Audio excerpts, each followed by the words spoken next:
I am useless. I've been doing this for 2 years and I keep muting myself. So I start again.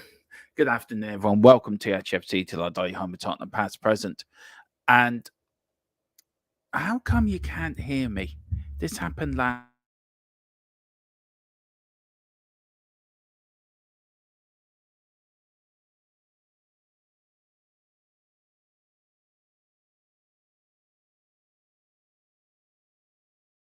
On mute again. Right, can you hear me now? Just give us a thumbs up or a yeah or a nay. Well, somebody doesn't come up then, but yeah, grand. Cheers, Eltel Cockerel. Do you want to join me, Eltel? If you're doing nothing, do you want to come on and join me? I can send you the link if you want. If you want, good. Right, good afternoon. For the third time, I'll get it right eventually. Welcome to HFC Till I Die Home, Tottenham Past, Present, and an exciting future on the Anthropos to Goglu. And Tottenham go marching on towards a European place for next season. And as you can see, I'm on my own. And Philip, of course, is gallivanting around Dublin somewhere looking for a new gig for his Tom Jones show. But anyway, a lot of news. Not a lot of news tonight around action today. Apart from the Champions League tonight, which I will be going through, because we were going to do the Man City Brentford game, till I realised I cannot get it anywhere. So what I'm going to do is going to be changed, and we are going to do the Inter Milan game instead for the Champions League. So that's going to be a little bit different for you guys. So please come and join me at 10 to 8 for that if you can. Well, let's see who's in and say good morning to everyone. Good afternoon to Wembley 1. Afternoon, everyone. Big up Wembley. We've got Sonny KL7. Big up. We've got Dermio. Big up. He says afternoon. Afternoon to you. We've got ENS. Big up ENS. He says oi oi. Oi oi to you. We've got Greet and Sonny. We've got Coys. We've got ENS and G'day. G'day, Tron. G'day. Lots of g'day. We've got Wembley 1. Afternoon, everyone. Good afternoon, Vicar. Good afternoon, Derma. Good afternoon, Vicar. Hope you're doing well. I'm getting ready to leave work. Love to another day. Well, we'll sort that out as well, Airtel. We'll get you in there. And then hello, Colin. Guys, what did you think of last night's game? The Everton Palace game. I thought last night was a fair result actually for Palace. Last night I thought they played well, but again, they just can't keep a clean sheet, can they? Doesn't matter what they do, they just cannot. They conceded late goals against Chelsea. They conceded late goal last night for against Everton. You got Roy Hodgson stepping down as manager of Palace now, and the German manager Gleeson taken over as from, I think, Tottenham is his first game in charge. So that should bring a little bit of German stability, I think, to Palace, and I think Palace will stay up. But Everton, for me, are they in trouble? Yeah, they are. And also, within the next 24 hours, guys, the Premier League relegation battle to become clear in the next 24 hours with crucial decision expected. Now, we know Everton were already fined 10 points for FFP. They look like they're going to be deducted another 10 points. Now, they have put in an appeal. So we have to wait and see what happens with that appeal. I don't think they're going to win their appeal. I think the Premier League and the FA will want to send out a message to the other clubs. This will not be tolerated. And if you look at the Man City thing, they're going to. I was speaking to Philip earlier, and he made a very good point that Man City are going away scot-free. And I feel they're picking on the easy targets, the Premier League and the FA at the moment with this FFP. Tottenham, there's rumours going around. Tottenham could be hit with a points deduction as well. Over the Jermaine Defoe deal. No news has broken that. As soon as that breaks, we'll bring to you straight away. But I was hearing even this last week that Tottenham could be facing deductions. Now, will they win their appeal? Probably, and they probably will win their appeal. But why is it taking the FA and the Premier League 15 or 16 years to charge Tottenham with something that should have been charged 15, 20 years ago? It just doesn't make sense, and it doesn't make any sense whatsoever. They're going after the easy targets without going after the big teams like a Man City and like Chelsea, who need to be charged, who need to be brought down a peg or two. And I feel City are getting away with it scot-free. You could have potential of you got potential of Chelsea winning a trophy on Sunday, and they're under investigation from FFP. Does that mean Chelsea have won a competition unfairly? It opens up a load of can of worms, which I don't think the Premier League actually thought they would be opening up. But let's see what the people say in the chat. And this is the first talking point between you and me, you and myself and you guys. They'll probably wait and see who if we finish top four before charging us. Well, as far as I hear, they've already been charged. I think it's just waiting to come out here. Now, I've heard different reports. It could be 5 points, it could be 6 points, it could be 7 points, it could be 10 points. We just don't know. But all I know that Tottenham could be, unconfirmed reports, could be facing the points deduction due to this Jermaine Defoe deal. Now, a lot of people have said it's fake news. A lot of people have said it's just clickbait or whatever. I've got this on good authority, and Ian, you know as well as I do how good my source has been, and this has now come within the FA as well. So, we're getting this from the horse's mouth. So we have to wait and see when it will be announced. God only knows. Could be this week, it could be next week, but I think it might be done around the same time when they announced the Everton and Nottingham Forest charges as well. And I fear for Everton. I really do. Colin Turner, no hesitation to play youngsters who will only get better. Richards, Wharton, well done to Palace. We need to have a closer look. I was really impressed with Wharton last night. Very impressed. I thought he had a really good game. I thought Richards had a good game as well. And I thought Palace were unlucky not to get a win there. They deserved all 3 points. But again, it just stems to what happened last week at Chelsea. They concede too many late goals. And maybe with the new German manager coming in, will they get a bit of German-style defending going on? I think that's what they need. But Palace won't go down. I don't think so. What about City, says Sonny? Exactly. What about City? City have been breaking the rules for the last 10, 11 years, and nothing's been done about it.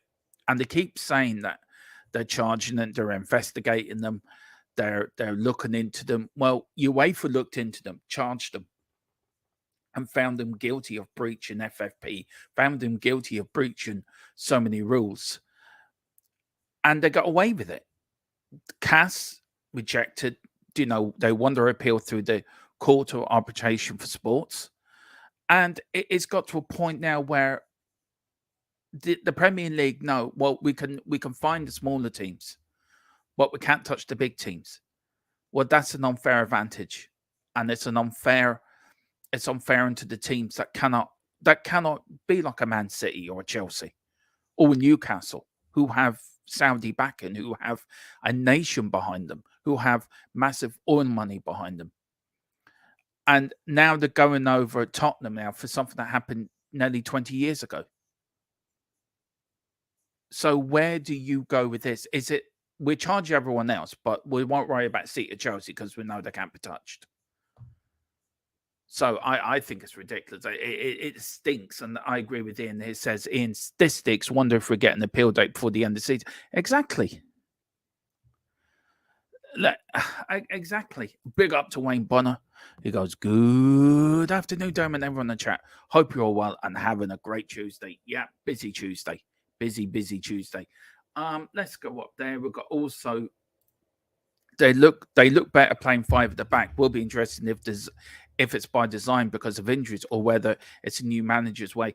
I think it was a new manager's way. They look very good last night, Palace, and I don't think they will go down. I think they'll have enough about them to stay up.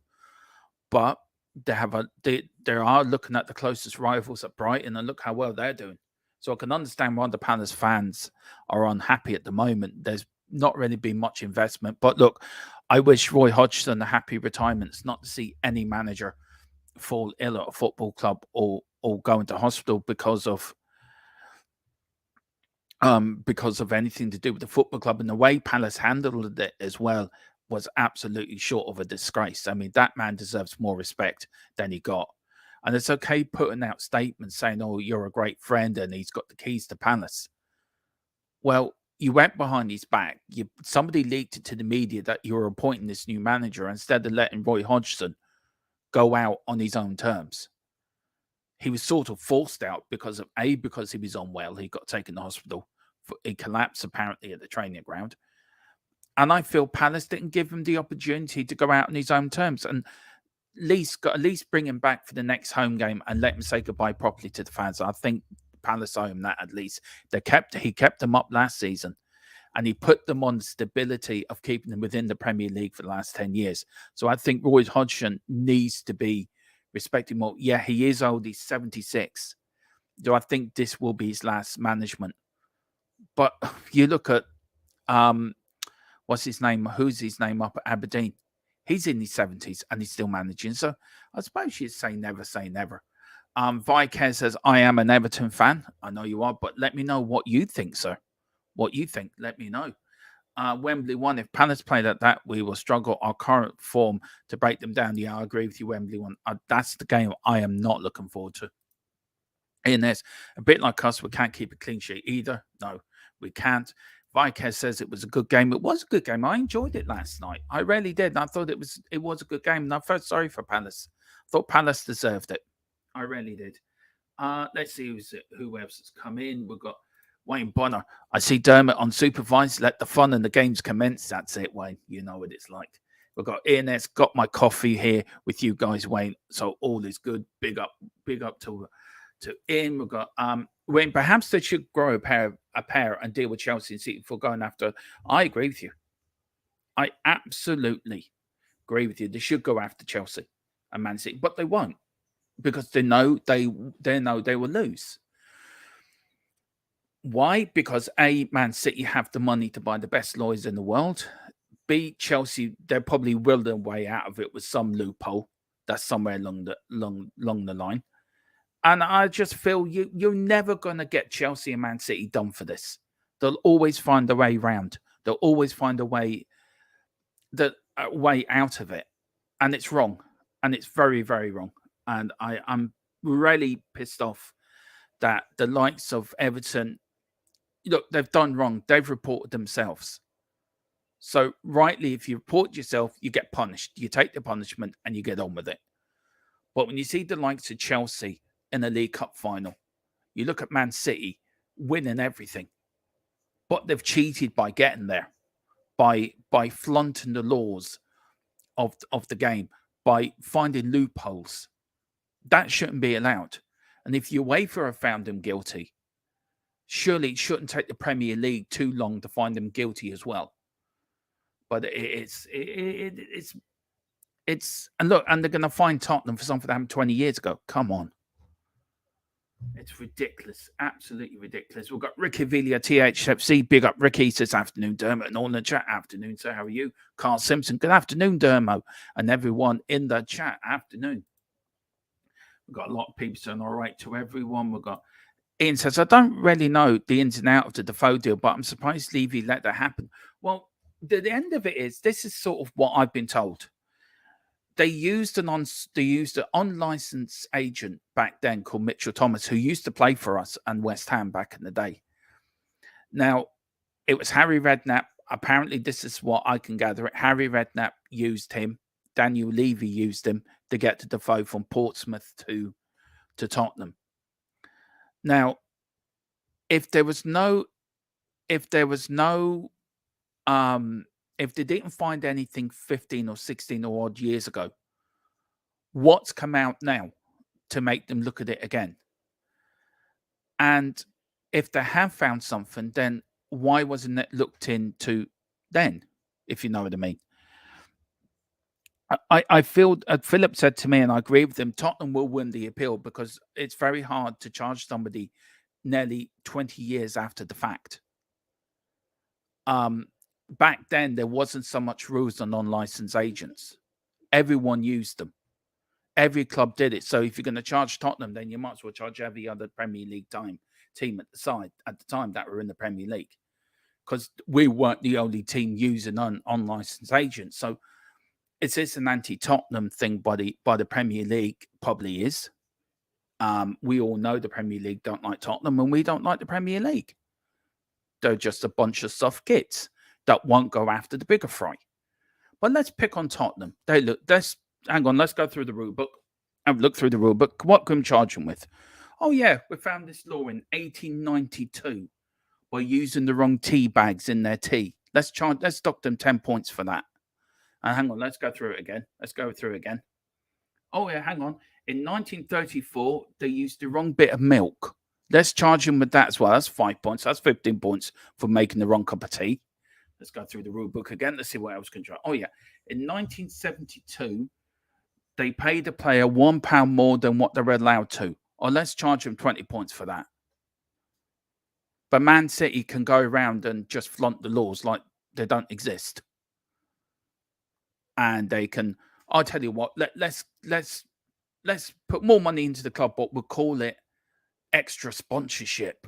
Yay, that's a good idea. And we'll get away with it as well. You know, don't worry if FIFA come and try charge us. We'll just bribe the judges at CAS. Don't worry, we'll do that. We'll bring them in a massive plane into Saudi Arabia and give them what they want. It's like hypocrite is not the word. It's mind-boggling. It really is.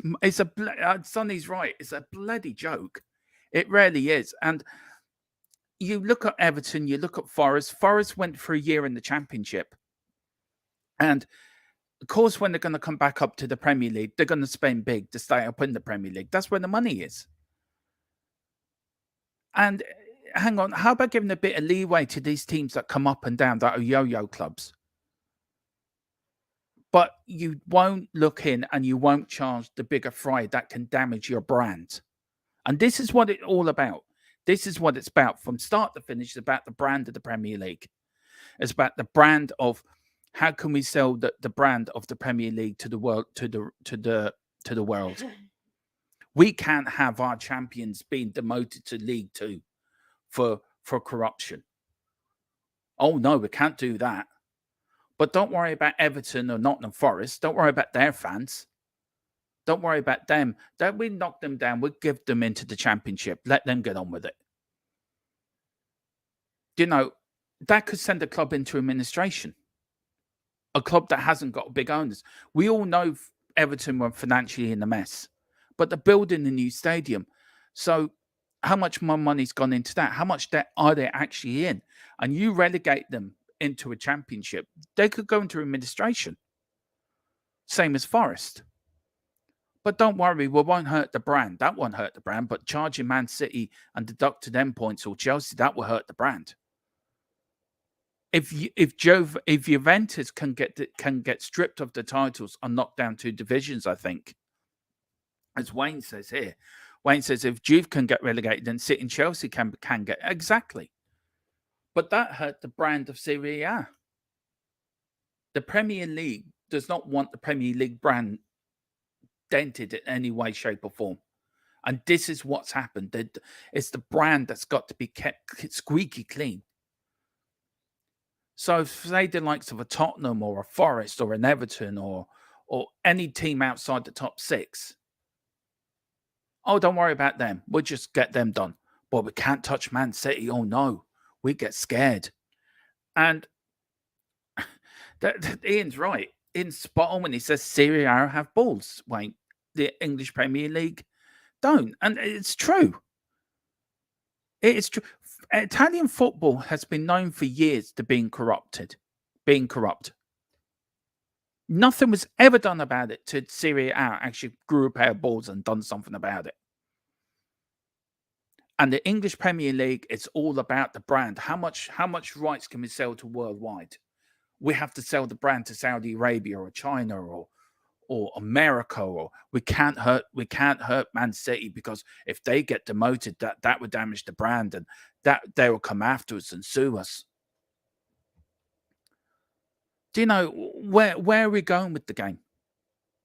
Where's football? Is football now being dictated to by people sitting in Saudi Arabia, Bahrain, and the Middle East? Is the Premier League being run by people outside of the Premier League? Look, it won't be so long before a Premier League game is played in the Middle East, played in Saudi Arabia, or played in the Middle East somewhere. And the English Premier League will just roll over like a doggy, stick their legs in there and have their tummy tickled, like you do with a dog or a cat. That'd be the Premier League, just sitting there. Oh, rub my belly, rub my belly. I want to be tickled more by money. And when are we as fans going to stand up to this? Because we stood up against the Super League, which now the Champions League is next season will become a Super League within without calling it a Super League. And we're going to have to sit back and watch our game being dragged through the mud, being taken away from genuine fans, by genuine fans who cannot afford to go and watch their team play. Football is now for people. Look, and I'm one of them. I come from Ireland to watch Tottenham play only once or twice a season because I cannot afford to go.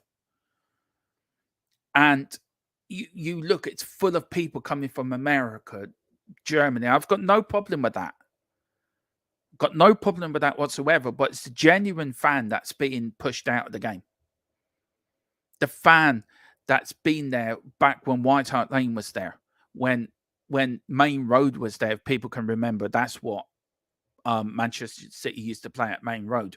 When the old Dell, I think Southampton used to play there at the Dell, the old Dell, if people can remember that, before the move to St Mary's, where Liverpool and Everton were dominating the league in the 80s, where Arsenal, there was every year there was a different team. Coventry won the FA Cup in 87.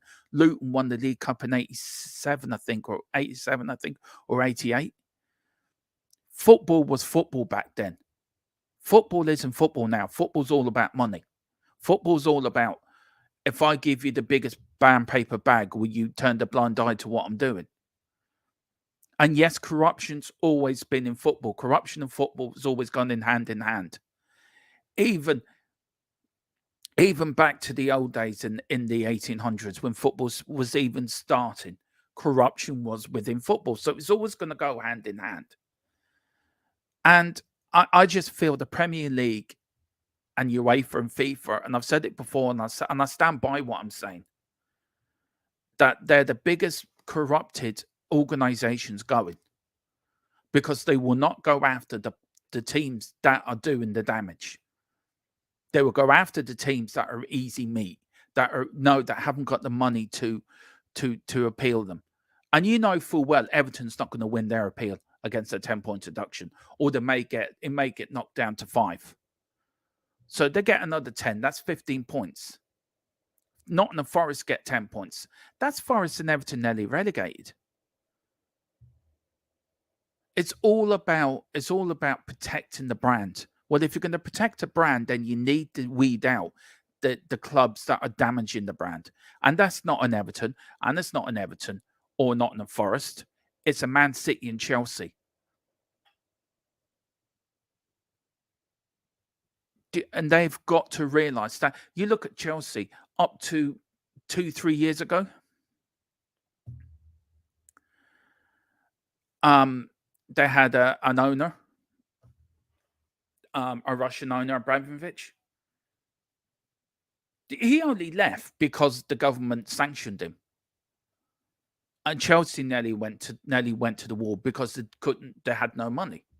But the Premier League wouldn't let that happen. They've broken rules left, right, and centre for years and years and years, and nobody has the balls to say to these clubs, right, you've broken the rules, you're going to be done for it. But don't worry, let's pick on Tottenham. They've broken the rule 20 years ago, which every other club was doing at the time, by the way. And we may charge them. It's just, I don't know. It really gets my goat going. Wayne, absolutely agree. In the EFP are weak because of money rather than morals and principles. Exactly. Colin says, big up, Colin. Thank you for jumping in. He says, also, Forest wasn't allowed to have the same debt as other clubs because they're promoted, and that's unfair. And that's another rule that needs changing. That is another rule that needs changing, and it won't be changed because it benefits other teams. It doesn't benefit the bigger teams. And this is why it's so unfair. This is why this FFP is so unfair. It doesn't hit the clubs properly. It doesn't it hits the smaller clubs before it hits the bigger clubs. And the bigger clubs can afford it. And yeah, as I know I said easy me. I know Tottenham can afford the best lawyers and we can afford this.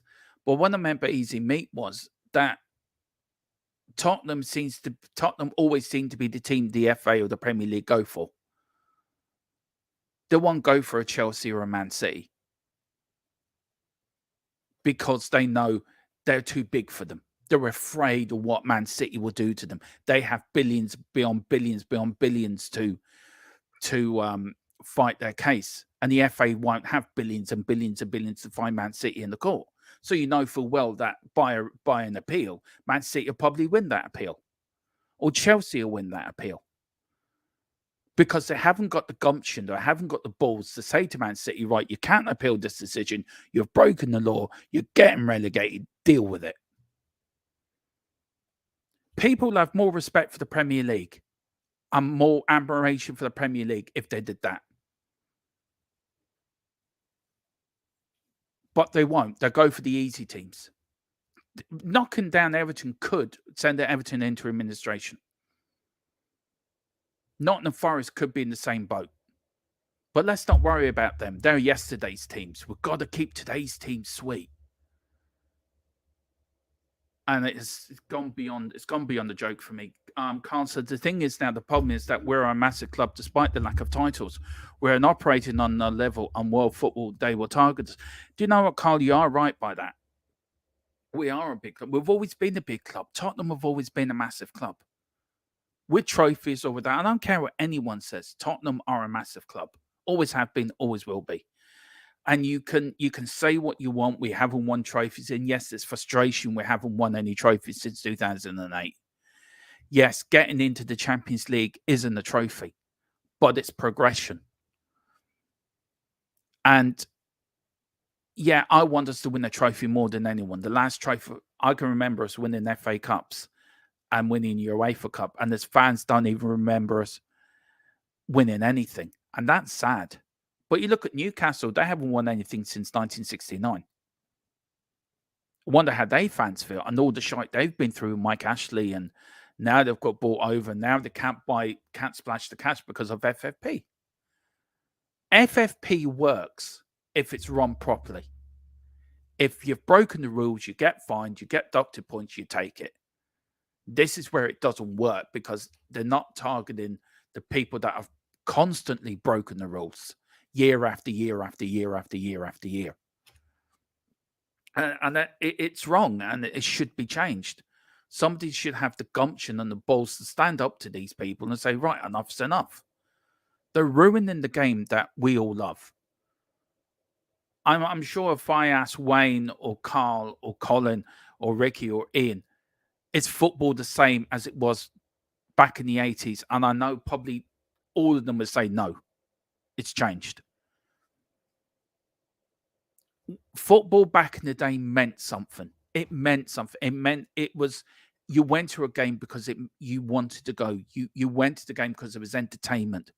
You met your friends, and you still do now.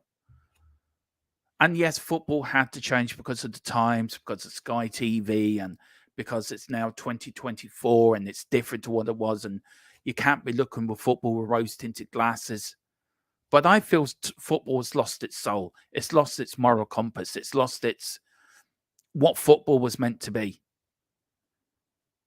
And that's nothing to do with Tottenham. I love Tottenham. They're my second love, apart from my family. My family come first, Tottenham second.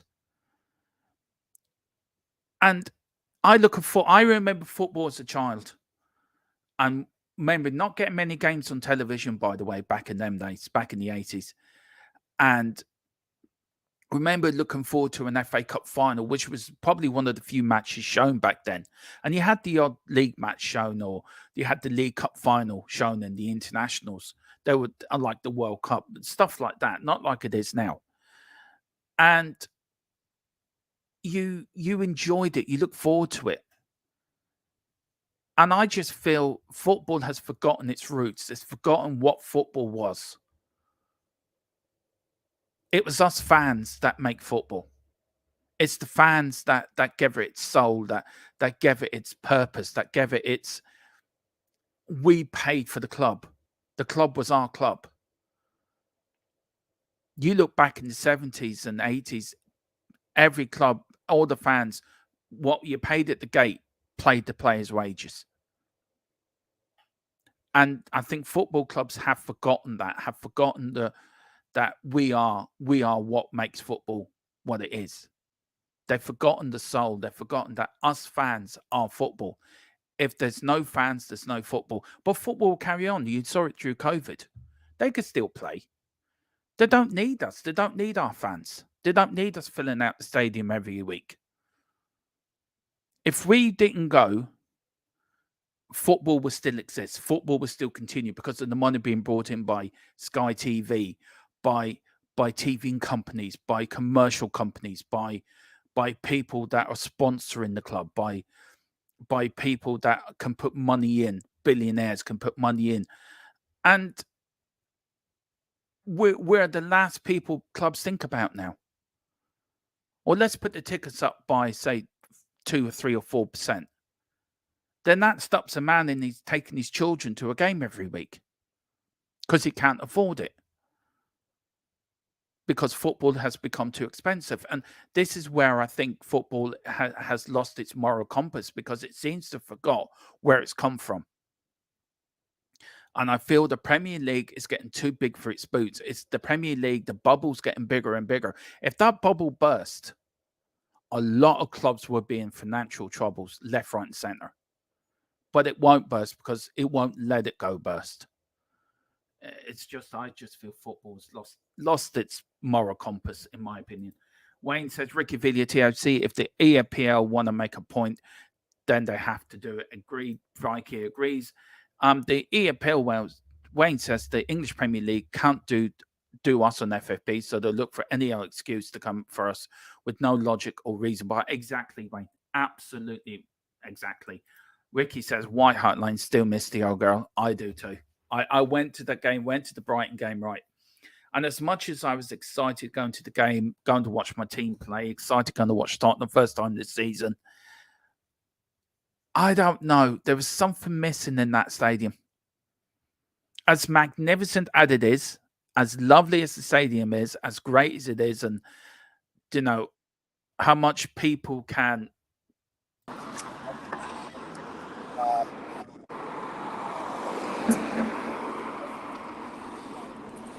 Hello. Hello. How are you? Hello there. Yeah, how's the gig hunting going on? I'll tell you, the parking space hunting was great fun. It took me 3 times to drive around the Keys to get a parking space. Oh, that's nice for you. Yeah. Nice for you. How's it going anyway? Yeah, fine. I was having a rant about FFP and Nottingham Forest and Everton going to be charged and us picking any old law just to do us for some reason. I mean, I went back through the rule book. Apparently, we've been deducted 10 points for using the wrong water back in 1835. Yeah, which is quite an achievement. So you hadn't been founded late in 82. Yeah, I know. That's what I mean. Yeah, and also, I liken the English Premier League to a dog sitting on its back with his legs in the air, wanting his tummy tickled by all the big clubs. Ah, yeah, with the Manchester City jersey on them, no doubt. Yeah, exactly. Yeah. Anyway, we've got save us, Philip. Dermo is about to blow. I haven't got a pin. If I prick him with a pin, do you think you let some of the air out? I was saying, Philip, I was just saying that football has lost its moral compass.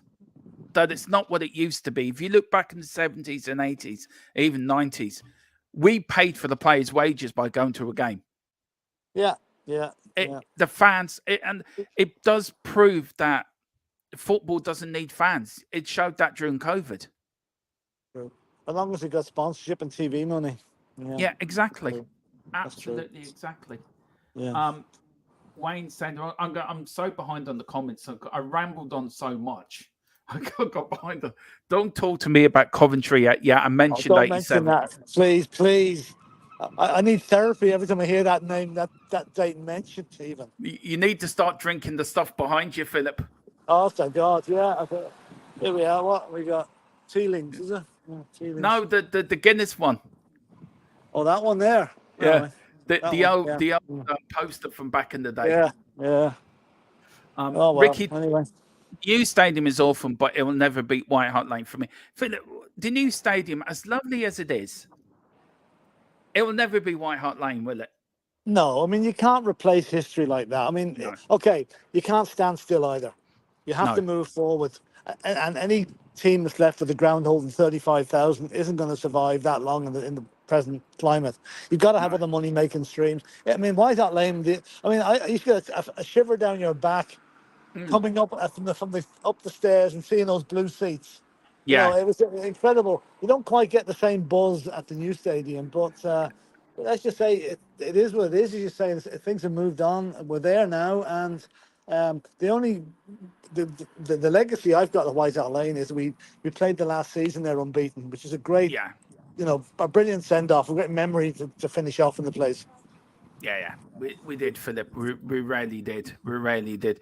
Now, I've just got a few comments here. I've got a few things, Philip. Oh, very quickly while you're here, just to get your comments on Chris Coleman has out the running as Ireland manager. As the management hunt goes on an interim manager may be appointed for March friendlies against Belgium and Switzerland. Ireland look to have a full-time manager in for the England game on the 7th of September. Look, there's a few names being mentioned about there's Sam Allardyce, Neil Warnock. Yeah, the Shamrock Rovers manager has been mentioned. Okay. Would he want to leave Shamrock Rovers going for 6 in a row or 5 in a row? Would he want to leave?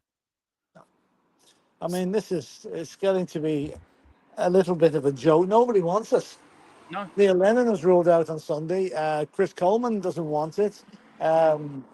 What's his name? The England under-21 guy. Carsley, who seemed to be the favourite, although he seems to be blowing cold on it. So who are we going to get? It's just it shows you how much we've fallen. Yeah. You know, if this was after Jack Charlton or even I don't know Mick McCarthy, they'd be knocking down doors to get the job, but nobody wants it because apparently I heard someone saying this morning one of the reasons is there's no money in international management. All the money is in club management, and that's what they're thinking of now. You know, and if you look at it, Philip, have we fallen into a laughing stock now? We're not. No, we're not quite. But if we don't have a manager by the time the England game comes around, we might as well hand in the 3 points and not bother turning up. Yeah. Roy Keane, do you think he could be a shock announcement? I'd love to see the two Keanes, Roy Keane and Robbie Keane, as a tandem duo. I'd love to see that.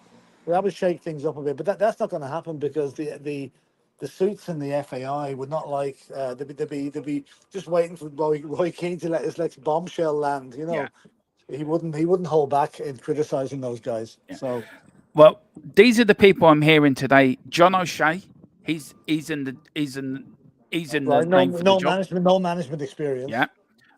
Dean Smith, the former Norwich and Aston Villa manager. Management experience, but not successful management experience. Gus Poyet.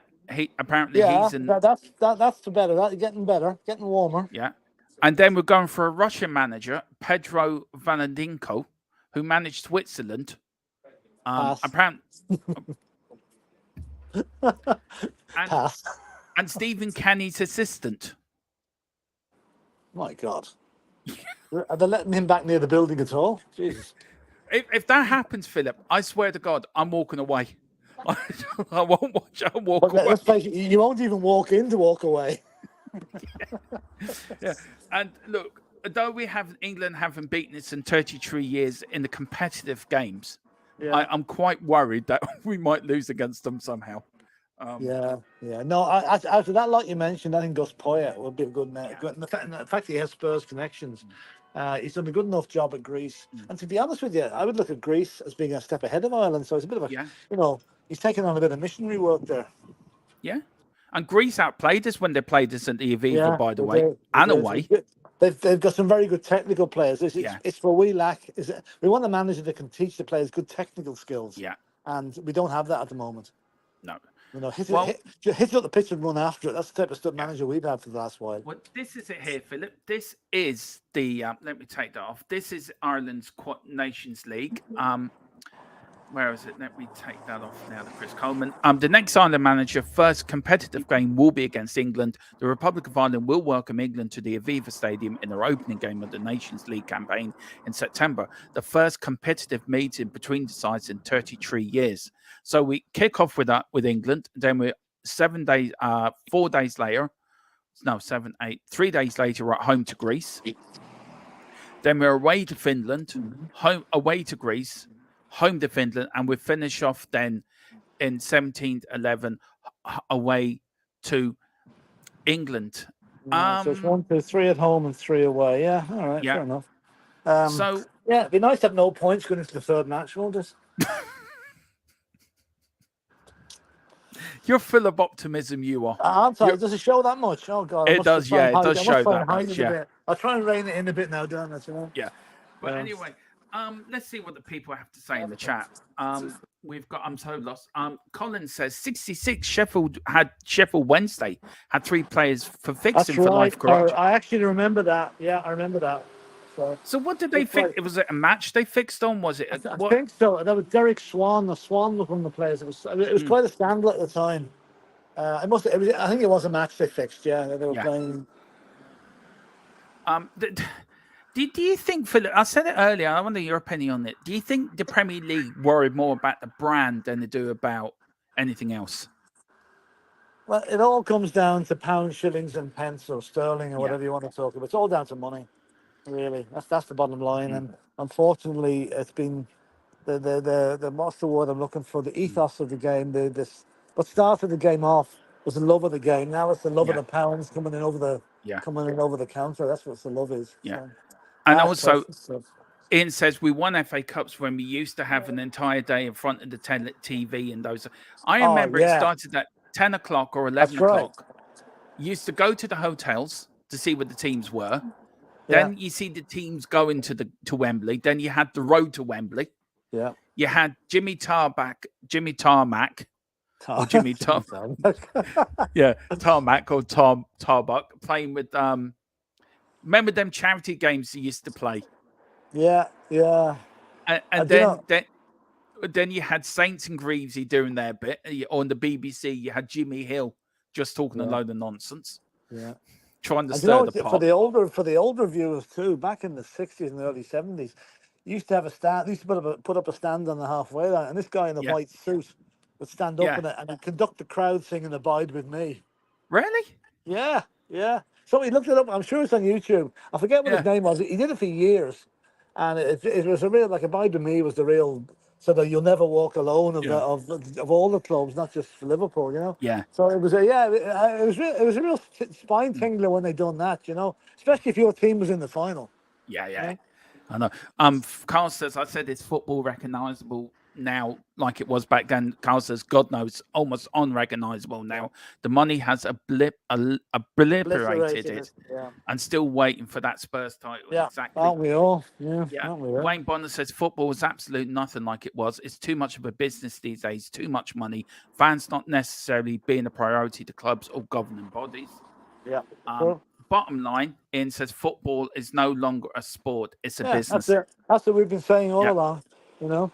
It's the type of guy who turns up at the Spurs Stadium on a Saturday, goes into the Premier seats, has his free drink and his dinner, goes out into the seat, right, who are we playing today? That's the type of person that's getting tickets for matches now. Well, I wasn't going to say anything, but Neil says, woo! The close-up of Philip off your nostril was like 3D. Sorry about that. I'm walking around outside here. Sorry about that, lads. I didn't mean to shock you that much, you know. It was like the new breaking film, Phillips. No. I love that. Yeah, so we've got football. Football was the working man's sport, not anymore. Greed is now God now. Do you remember the time they used to say rugby was the game that? Now it's turned the other way now.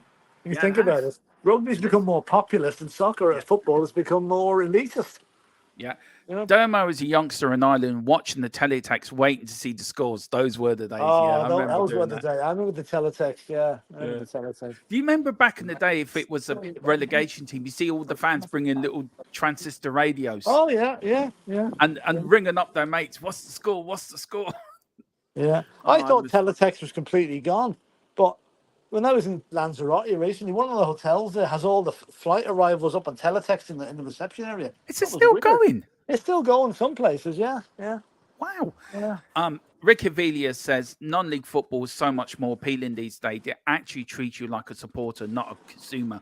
Barnet moving back to the borough. Can't wait to get there when it happens. Yeah, it is true. Yeah, that's true. That's true. Wayne says, I love the FA Cup final day, sitting in front of the telly from about 7 to 8 a.m, flicking between the two channels. There were fun and passion back then. Yeah, were you ITV or BBC for Cup final back in the day, Philip? BBC. Yeah, same here. Yeah, BBC. Yeah. Me, nothing against what was it, Brian Moore that did the commentary. John Motson and Barry Davis for me were the proper commentators of my childhood. Do you know the main reason I watch BBC? Why? No adverts. Yeah, that's true. That's true. Save us, Darren's about to blow. We've got FJ. Light blue is a bad color, isn't it? It is a very bad color. Yeah, absolutely spot on.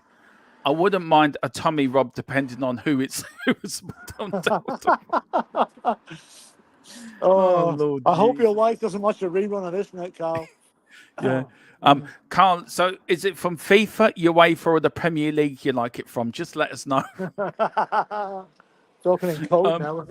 I remember White Hart Lane, massive monitors behind the goals. Do you remember them, Philip? The big monitors on the stands. Yeah, I do. That was down to Alan Sugar, you know. Yeah, that was his brainwave. Amstrad, yeah, because they bought them off Amstrad, that's why. Yeah. I don't think he did it for nothing here. Chris Coleman would have been a good manager. I'm disappointed with that. He would have been good for us, actually. Apparently, they're looking for a player who can bring on, as I said, the technical area. And apparently, he's not that type of manager. That's why he's ruled himself out. And they're not looking for another Stephen Kenny. No, I don't know. Please, no. Billy Brenham. Billy Bingham. He's the ex-Northern Ireland manager. Yeah. Robbie Keane says FJT. Yeah. Oh, Roy. Yeah. Roy, both of them. Yeah.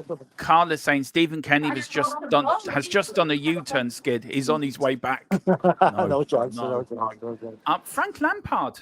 That's a good shout.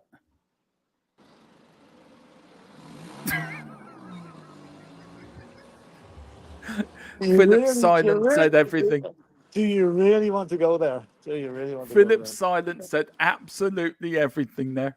Yeah. I'll say that to Dave. See, do I get the same reaction from him? I'm not usually stuck for words, but I'm saying nothing about that suggestion. You know? I'm looking to do a new podcast between you, me, and Dave. I got to speak to Dave about it. And that's the first part about the Ireland manager, and Frank Lampard's name. He's going to come up on that, and I just want to see you and Dave's reaction. Your reaction was hilariously funny. I think I'd rather have Frank Spencer. Yeah. Or Darth Vader. Anyway, Trapattoni. No, we had him. Yeah. Had him. Lenny Henry. John Cleese. Yeah. Del Boy and Rodney. And Uncle Albert running the FAI. Uncle Albert. Yeah. No. He'd probably say during the war. Carl Simpson says Christian Gross and Jack Santini as assistant. Oh, Lord Jesus. Oh, no thanks. No, thank you. We've got Peter Swan was one that ended up chairman of a club years later. Yeah, I think, was it Peter Swan or Derek Swan? It was Swan anyway. I know his surname was Swan. Yeah. You can say what you like about Sir Jimmy Hill, but he had the best chin on telly. He really did. Jimmy Hill actually should be knighted for what he did for the footballers back in. He was the guy that led the football revolt against the maximum wage, £20 a week, when he was playing for Fulham. So fair dues to Jimmy Hill. He started the ball rolling with a decent wages for players. You know? They're stealing our game. That's true. I think they are stealing our game. And this is what I said earlier. Do fans have to now stand up against the Premier League, against all these big organisations? We want our game back. They were quick enough to stand up about the Super League, so why not stand up about this if we want our game back? You think about this, a lot of people might not be that clued into what's going on. You know, whereas the Super League was all over the papers. This is kind of more in-house, if you like. Fans like us know what's going on, but other people not on social media might not be as aware of it, you know? Do you think there has to be a sort of look, because there's an emergency meeting with the Premier League, Philip? The government, I'm hearing today, is going to bring in a football regulator in the next couple of weeks. So does football have to organise itself for protests and organise itself for demonstrations that this has gone too far now? They'll probably give that job to Boris Johnson. Oh Jesus! No, they can't. They can't let the government get involved. They can't organise a piss up in the nunnery. You know, I mean, no chance. Keep them out of it. Keep them out of it. Football. Organise your own watchdogs, if you like, but don't let the government near it, please. But our government here fund the FAI. The FAI. Our government today is after funding the GEA 50 million for Casement Park in Belfast. Yeah. Right, but then again, that's probably needed. But that's funding. They're not getting involved in the actual thing; they're just funding it. But they won't fund the FAI or the Irish League either. No, I know. No, listen, I don't know. It shows that the GAA in here is the number one sport in Ireland, apart from rugby. Soccer is somewhere down the Swanee somewhere. Yeah. I'll tell you a good thing with GAA, how bad it's got down there. You can't get into a GAA match now without a ticket. There's no cash taken on the doors, right? It's a bit like, but my brother-in-law was stewarding at a match on Sunday. Yeah. And there were people turning up without tickets. And the GAA instruction was let them in for nothing. Now, what do you think of that? Rather than cause it, they'd say they bought tickets and it didn't download properly, or the tickets for a wrong match. And if there's any dispute at all, you let them in. So he says about 200 or 300 people got to the match on Sunday and carried. Is it all about attendance without paying it? Probably is to keep the attendance up, you know. Yeah. So, can you imagine that happening in Tottenham? Oh, I haven't got a ticket. Oh, you can go in. Oh yeah, sure. But be like the lad that let us into the AC Milan. I don't think he would let us in without a ticket. So. Neil's still going on to the 3D Philip Brady knows film. Come here. By the way, Joe, I'm going to have to go now. Sorry, I've been called in here for. No, can I just quickly read this out to you quickly? I thought it was one of those scopes that go up the nostril, then around the back of the nose and down. What you call it? What's the word I'm looking for? Colonoscopy. That's up the other way. Sorry. So, what are you playing tonight, Philip? What's your lineup for tonight now? What's your 6 to 7:15, and God knows after that. I could be playing till 10 o'clock, 10:15. Yeah. So. Oh, well, listen, you're back tomorrow anyway. Normally, so it'd be great to have you back tomorrow. So Philip, enjoy your drumming. I'll do my best. Don't have too many Guinnesses. No, I definitely won't. Where is it? Right. Yeah. Hang on. We'll go and have You're not going to give us a tour into the pub, Philip. Hang on. A lot of people haven't seen where you. Yeah. Yeah. I'll hold on now. I'll just go in now. I'll just reverse. Yeah, we're gonna give you a bit of a tour into where Philip plays every week, guys. So this is the first time I've seen this pub for a while. We're going into the pub, guys. Get your pounds ready. Oh look, there's Philip now. Look at the. We can't see your drum kit. Wow. Hey, what? Yeah. Wow. Just a little bit of breaking news, Philip. Just give you before you disappear. Talk Sport, your favourite radio station. Yeah. I've just said that Tuchel is in line for the job for West Ham if he gets sacked. Oh, okay, right, okay. So he's coming back to London to make another fool of himself. Yeah. Well. But that was nice, Philip. Thanks for the little. Yeah, it's a bit dark and they haven't put the lights on yet, but yeah, that's the story. Okay, lads, right. Let's now go, and I'll talk to you tomorrow. I'll speak to you later, Philip. Take care. See you, lads. All right, all the best. Bye-bye. All the best now. Bye-bye. There is Mr. Brady himself. Cup final teams. It was a knockout. That was it, Colin. Well done. Since when? No ads. Kenneth Walthamstone, best ever. Do you know what? I only heard him for the first time the other day. And I just thought he was very good. Yeah. I actually thought he was very good. But listen, guys, I forgot to mention before we finish off on the chat and the little preview to the game we're going to do a watch along tonight. We're not doing the Man City Brentford game. We're going to do the Inter Milan Atletico Madrid Champions League second leg, round 16 second leg game from the San Siro. So we are going to do that as a watch along later, guys. But please do hit that QR code for our official partner, Wraith energy drinks. You can get everything from energy drinks there to you can get stuff to put your drinks into, everything. You get 10% off if you use the code THFCTID. Please hit the QR code. It does help us. It helps our official partner, and you get good stuff from it. And I'm ordering stuff off it tonight, and I will show you the stuff I get. But yeah, there's one there called bath water. Apparently, Philip's getting that, so I want to know what that's like. So he's going to let me know. Anyway, I'm not fussed. I will take anything. Fair enough. Neil, what time is the sound check? Philip, can you put me on your guest list? Neil, get over there. I'm sure he will let you in. I'm sure he will. You're such a tart, Carl. Yeah, Ian, you're right. He is. He is in. He'll roll over for UEFA, FIFA, Premier League, Championship. Wonder will he roll over for the Bundesliga? A bit of comic relief in. Yeah. No, we've got Ian. How about me, Choo Choo Chin Chin from China? Is he any good? Can he score goals? Yeah. How can we stop it? I've always loved the phrase regarding Jimmy Hill. You could pickles out of a jar with that gin. Yeah, that's so true. There can only be one president, and that would be Donald Trump, president of chief financial officer, because you can trust him, trust his safe as. Yeah, sure you can, Neil. We've got keep this format, UEFA or F off. Exactly, FJT. I agree with you 100%. We've got the Talk Sport Tuchel. Ole Gunnar Solskjaer is supposed to be in line to take over Tuchel at Bayern Munich.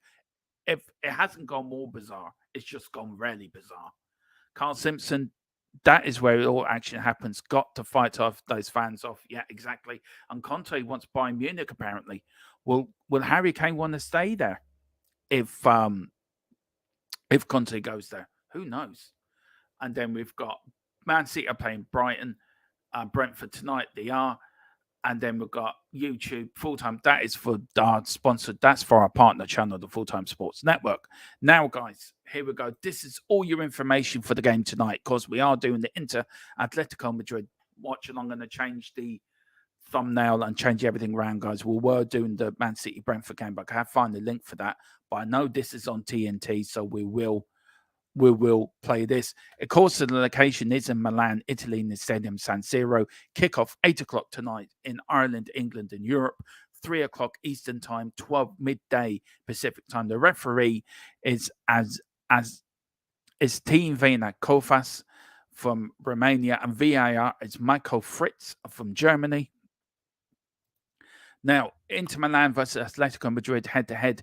1 win each, no draws. The last meeting was a 1-0 win for Inter Milan on the 11th of August in 2018 in the International Champions Cup. So 1 win each. But current form in all competitions, Inter Milan have won their last 5 in a row. Atletico Madrid, 2 wins, a draw, and only 2 defeats in the last 5 games. So not doing as well as Inter Milan are at the moment. Of course, the game is live on Discovery Plus app, TNT Sports 1. The United States is on Paramount, VIX, Univision now, CBS, and Galavision. And in Canada, it's on DAZN Sports. We've got Inter Milan's team. This is their lineup. Sommer, Pavard, Gervi, Bastoni, Dariman, Bali, and Thuram there as a striker for Atletico Madrid. That is their predicted lineup, both playing in 3-5-2 formation. And then that's it. So that will be our watch along tonight. Instead of the Premier League game, we're going Continental. So please join me for that at 10 to 8. Yeah, I'm going on 10 to 8 for that. Just a few more. Conte loves Dyer. Yeah, he really does. Carl Simpson saying it right now. Kane goes to Chelsea. I'm done with him. I think he will. I think Chelsea are putting a bid for him 80 million plus in the summer. I don't think he's happy at Real Madrid. At Bayern Munich, I don't think he is, and he's not going to win anything there this season. Carl, same here. Carl felt the same when Poch declared love for Spurs, then went to the Chavs. Yeah, exactly. I agree with you guys 100%. But that's over for today, guys. Thank you all for joining me. Please join me later. Of course, we have the watch along later. And tomorrow from 12 to 10 to 4, I'll be covering the first day of Formula One preseason testing course on our Spurs channel, on our F1 channel, being shown live on here as well, guys, as well on the Full-Time Sports Network from Wednesday, Thursday, and Friday from 12 to 10 to 4. Then after that, then we will be doing I'll be coming straight over from that channel over here to do Newsbeat with Philip. We've got the football debate Thursday evening at 9. We have the Cockerel podcast as well being shown, of course, on Friday or Saturday. I can't remember when, because there is no Tottenham game this weekend, but we're doing plenty of Premier League watch-alongs as well, guys, as well as the rugby's back this weekend, as well as Ireland take on Scotland. So whenever that is on, we will show it to you. And then all the F1 testing. And then from next Wednesday, is it Wednesday or Thursday? Thursday, where we're doing the 2 practice sessions for the Bahrain Grand Prix. We're going to do the qualifying on the Friday, the race on the Saturday. So what we're going to do for that is I will be covering the race when that starts, as Philip is doing around the grounds. And then every other Formula One weekend, when the race is suitable for me to watch it and broadcast to you guys, we will be broadcasting every session live on the channel. Plus, when we can't do it, we'll be doing a roundup of that race, like in Australia and other teams like in Japan and Las Vegas as well. We'll be doing up to date for you. So that will be starting as from tomorrow. So I'm looking forward to that, guys. So please join me later. Thank you all for the kind words. Cheers, Carl. Cheers, Ricky Velia. Thanks so much, guys. Dermot, can't wait for the F1. Neither can I. Can't sit. Dermo, are you going to wear a racing suit and helmet? No, but I might do during the season. We'll see. Anyway, take care, everyone. Come on, you Spurs. In Big Ange, we trust. Just let me find go in that button. There we go.